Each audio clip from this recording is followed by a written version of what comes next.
Daugelis lietuvių, kaip ir Nomeda Kuodienė, pirmą kartą vadinamųjų beigelių, lietuviškai didriestainių, paragavo svečiuodamasi Jungtinėse Amerikos valstijose. Jų skonis kitoks nei įprastų riestainių. Tradiciniai didriestainiai nėra saldūs, išorėje traškus, o jų vidus maloniai tąsus. Tiesa, šis efektas išgaunamas, kai pirmiausia didriestainius pakrikšti į verdančių vandeniu, o tik paskui kepi. Virtuvės paslaptimis dalijosi pašnekovė praėjusių metų gruodį su drauge nusprendusi sugrąžinti didriestainius į Lietuvos rinką. Taip atsitiko, kad aš buvau Niujorke, jinai buvo Briusely ir tuos beigelius valgėm. Ir tokie gražučiai, apvalūs, skanūs.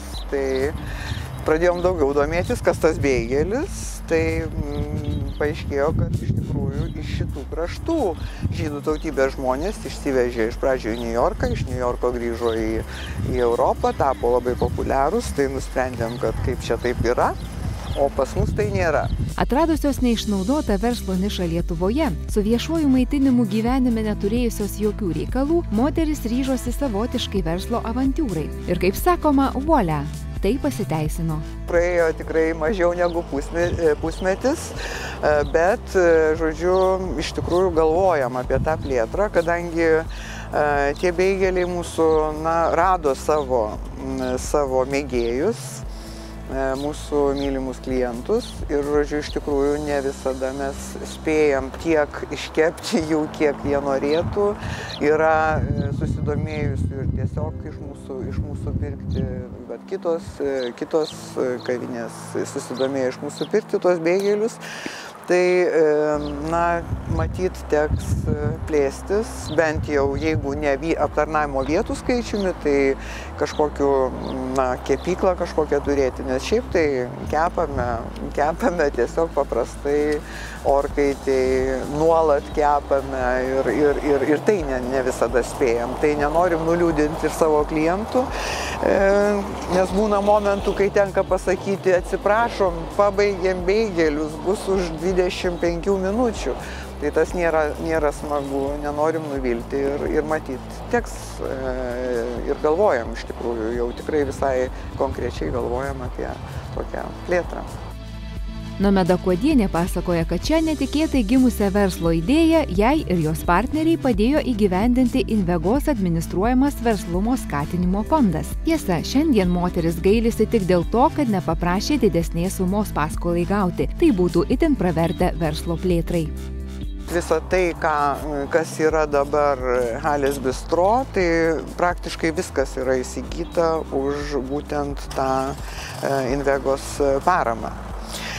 Ir žinoma, labai padeda dalinis darbuotojų užmokesčio kompensavimas, ypač pradžioj. Jis bus neamžinai, nežinau, iki berods rugsėjo mėnesio pabaigos, bet po to manau, kad gal net jau jo ir nebereiks, bet tai pradžiai tai tikrai yra labai tinkama priemonė ir mums labai padėjo.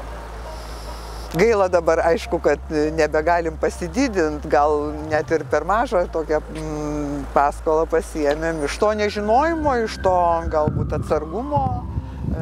Dabar galvojam, kad reikėjo didesnę paskolą.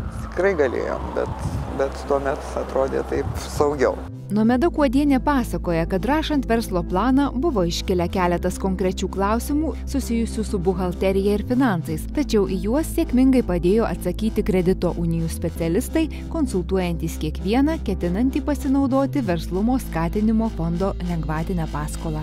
Todėl didžiausi galvos skausmai pradedant verslą buvo ne iš kur gauti lėšų, bet kaip sukurti jaukią ir šiek tiek netradicinę erdvę, kurioje klientai galėtų mėgautis didriestainiais, Lietuvos Didžiosios kunigaikštystės kulinariniu paveldu. Verslininkė pasakoja, kad į šią veiklą buvo įtraukti patys artimiausi žmonės. Aišku, pavyzdžiui, įrengė ten remontą padarė, tai mano vyras inžinierius, tai jisai padarė, baldus kai kuriuos padarė, tai taip. Ir draugės dukra yra marketingo specialistai, jinai daug prisidėjo, tai žodžiu, iš tikrųjų mes visi taip sukamės. Tai nenuostabu turbūt mažam versle. Jeigu šeima neparemtų, tai sunku būtų. Ir žinoma, neapsieiname be klausimo, kas sėkmingą karjerą padariusią moterį priverčia ryžtis plušti virtuvėje ir kepti didriestainius. Čia nežinau, kas žmonės priverčia, labai yra turbūt įvairių priežasčių. Na, aš kaip sakau, norėjusi tikrai pabandyti ir pažiūrėti, kas tas verslas yra. Iš tikrųjų visą gyvenimą dirbau tokį intelektinį darbą, sudėtingą ir taip toliau. Ir vat norėjusi kažką diametraliai priešingo padaryti ir tokį vat iššūkį priimti ir jeigu ne dabar, tai kada. Tai ir šiaip bendrai, tai gal ir niekad nevėlu.